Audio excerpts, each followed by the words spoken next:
Hello again, my Tolkien fanatics and Jeeping scholars, and welcome back to the second part of our Moria Army breakdown and review. So last time I talked about the big man himself, the Balrog, as well as a couple of the named heroes. And we're going to continue on today with 5 more heroes in the hero section. So I have one more hero that is named just for this, and then this should be a pretty quick video, as the other 4 are not named and should be covered pretty quickly. And just these are the support heroes. That's why there's not very much to talk about them, and you'll understand as we get there. So we have for our last named hero, Ashrak. He is a Goblin Moria infantry hero, hero of Fortitude. He is Fight 2, yuck. Strength 3, Defense 4, 1 attack, 2 wounds, Courage 4, 1 might, 4 will, and a fate. So he is a named shaman, and he has a couple extra special abilities because of that. He comes with armor and a 2-handed staff. He has heroic channeling, which is natural, and cave dweller, which is also automatically given to most goblins. I think they're pretty much given to all goblins, so let's just say that. So he has a few other special rules. His first is Death Touch. Any model that wounds or is wounded by Ashrak in a fight must roll a d6. On a 4+, they suffer the effects of the paralysis magical power. So that's really powerful. For those who don't know, and I can't remember this word for word, but I believe that paralysis makes you prone and makes it so that you cannot strike wounds. I think it reduces your fights by either half or down to 1. Your attacks, I mean, not your fight, I'm sorry. And then you can't do anything. And you have to roll a 6 at the end of a turn, you roll a d6 at the end of each turn, and on a 6 you're no longer paralyzed. You can be aided by other models, but those other models can't do anything for that turn, and they have to be in base contact with you. So if a model goes into base contact with you and then they get charged, well, then they can't help you get out of that. So it's a very powerful, special ability here, and he kind of pays for that with his points as a named shaman. He has 1 better will than a unnamed shaman, and this is a really good special ability. It's not something to overlook. It's not likely that he's going to be doing a lot of wounds at only strength 3, but the fact that if you wound him, you potentially have the ability to be paralyzed as well. So not a bad special ability right there. Moving on, his next special ability is Poison Blood, and that is Ashrak may include giant spiders in his warband as if they are part of the same army list. This does not count as allying. Additionally, any giant spiders in your force may be upgraded to Venom Black Spiders at the cost of +2 points a model. Venom Black Spiders gain the Venom special rule. Now, I can't remember exactly what Venom is, but I think it's similar to Poison. Belay that. It's not like Poison. It's like Bane of Kings. So if they have Venom, they reroll. They must. That's the key word there. They must reroll all failed wounds in close combat. So very good special ability there. And since spiders aren't part of the Moria list, allying them in can give you some glass cannon mobility, because spiders are a heavy hitter, but with a defense of 3, I believe, for giant spiders, they can be taken down pretty easily. But I believe they're fight 5, strength 5 with 2 attacks, so not easy to survive a hit from them, and not easy to beat them in combat with that high fight value. Only elves are going to have a good chance with their natural fight 5 and elven made weapons in order to really stop those. So definitely something that you see taken with Ashrak is at least 2, 3, 4 giant spiders in order to give you mobility plus that special ability of the Venom Black Spiders, or Venom Back Spiders, sorry. Okay, and his last special rule is Spiderkin, and only spider models may benefit from Ashrak's Standfast or heroic actions. Additionally, Ashrak may only target spider models with his Shroud of Shadows magical power.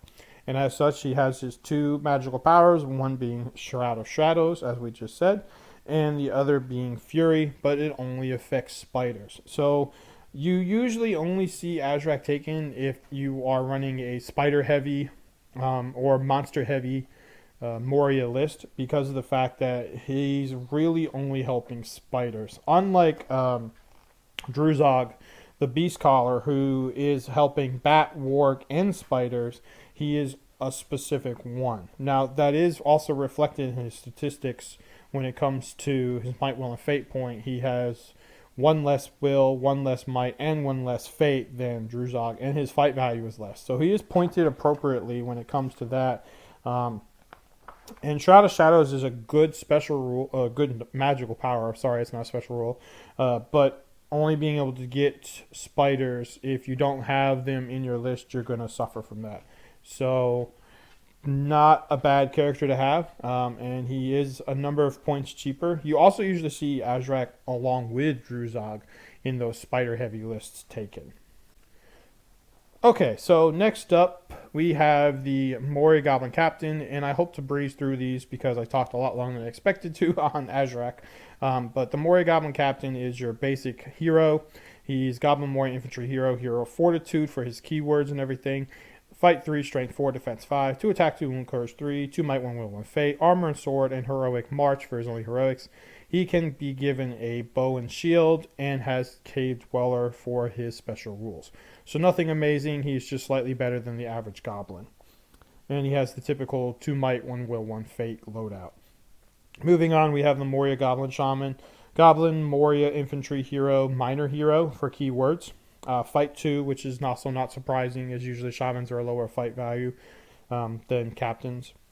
Strength 3, Defense 4, 1 Attack, 2 Wounds, and Courage 3. 1 Might, 3 Will, 1 Fate. He has Armor and a Spear, and Heroic Channeling is his only special heroic action. Cave Dweller as well, and he has Fury for Moria Goblins and Transfix.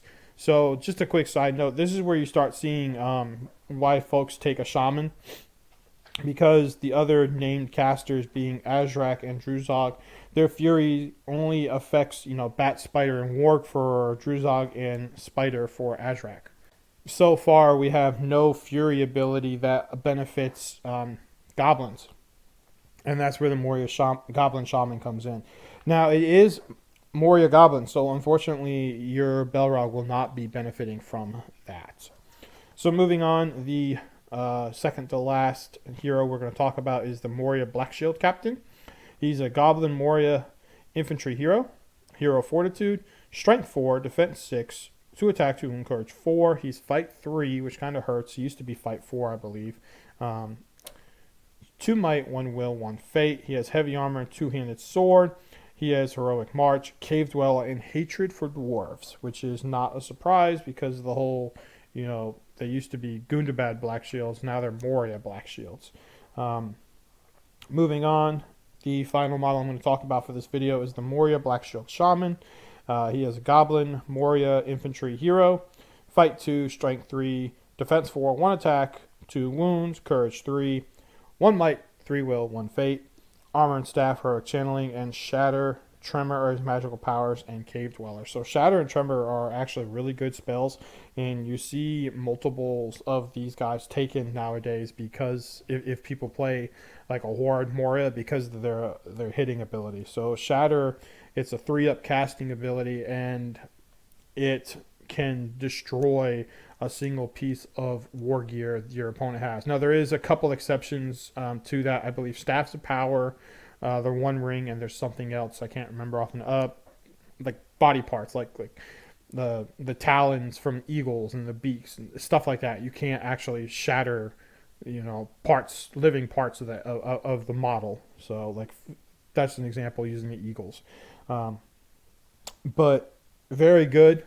Very great way to go in there and be like, oh, you have Aragorn Elisar? I'm going to shatter Enduril. So, yeah, that would suck. Or, oh, hey, you have... I just drew a blank. I'm sorry. Gandalf.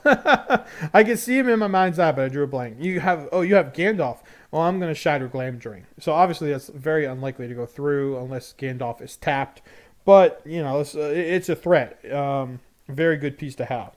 The next up is Tremor, the one that I talked, the other one that I said, and it's a 5-up casting, but it's very powerful. So it's a short range at only 6 inches.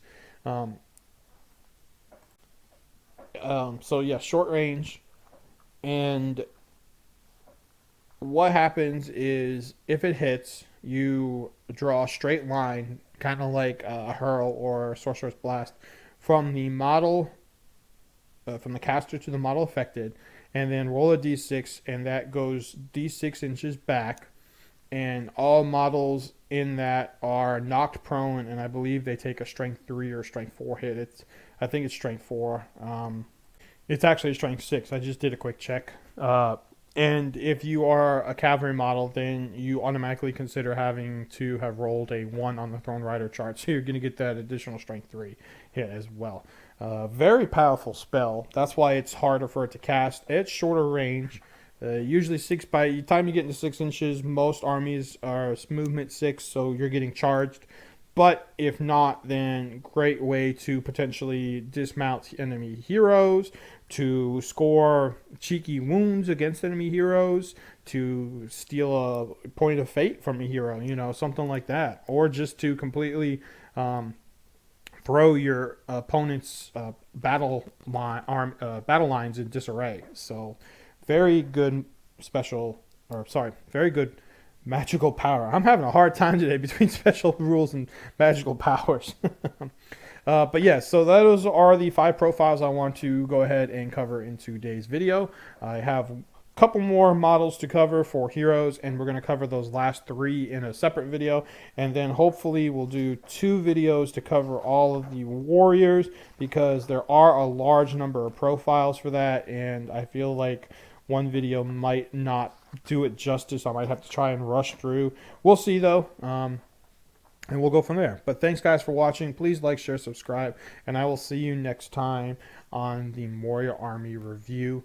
And as also, go and check out my other videos where I've been doing some speed building of the new Ruins kits. And those are really cool, and a lot of folks are liking and enjoying them, and I'm hoping to get a couple more so I can go ahead and start doing some kit bashing.